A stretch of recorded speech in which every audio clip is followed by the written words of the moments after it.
Hello everyone. It's James again. And today I want to talk a little bit about the last video I made regarding a subscriber on my channel, who I thought was nice for many months, that all of a sudden turned on me, because I wouldn't have a personal relationship with them. If you haven't seen the video, I will put a link in the description box below. As many of you know, this interaction I had with this woman shook me a bit. It was indeed scary to have someone that I've never met in person profess their love for me and want, almost in a demanding way, a personal relationship with me. And when I refused, I might add in a very polite way, I was turned on and told I was gaslighting them.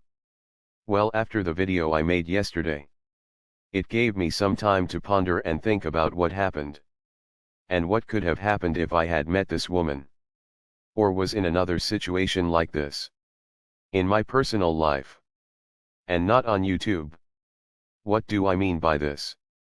Well, though I help both men and women, I do from time to time mention men's rights. I do speak about how oftentimes the abuse that is hurled at men is often overlooked. You see, both men and women, I believe, can be just as evil and abusive as one another. The Jezebel spirit can reside in a woman and a man alike. And saying that men are more narcissistic because of stats, or women are more evil because of this, that and the other, is all rubbish. The fact is, both men and women can be possessed by evil in the same frequency. So in my belief, narcissism affects both men and women the same. That being said, there's a little dirty dark secret that makes a major difference when talking about abusive men and abusive women. And that is that men in our society are seen as incapable of being abused. I will repeat what I just said again. They are seen as incapable of being abused. The narcissist hones in on a target they feel they can get away with murder, so to speak. Someone that no one will believe or care about. That brings me to my situation with this woman on my channel. Oh, and for the record, it took about 6 months before she turned on me. Go figure, right? Well, what if this was a woman I knew from the library or work, or the grocery store instead of YouTube? Let's say she invited me to her home for coffee to talk about a problem she was having. And like a person concerned, I went to help out, only to be almost demanded that I date them.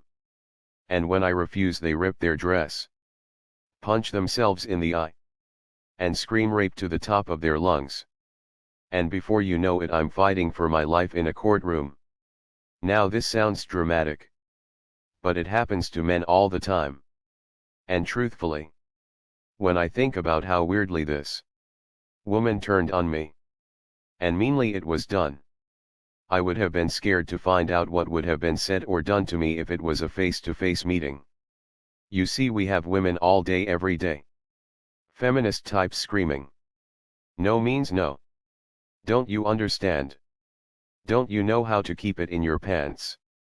When there are men every day that are accused of horrible things, because all they said to a woman was no.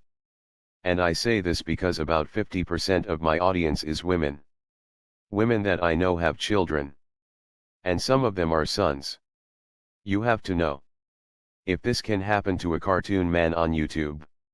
And yes, I was only accused of gaslighting this woman I've never met. I'm sure you can see where this would be scary to find out what she would have said if it were face to face. Well, if this happened to a cartoon man on YouTube, this and worse can happen to your son in real life.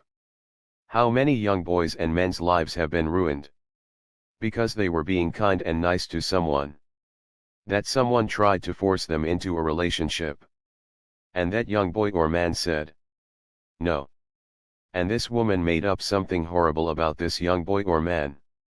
We will never know, because that's one thing stats don't show.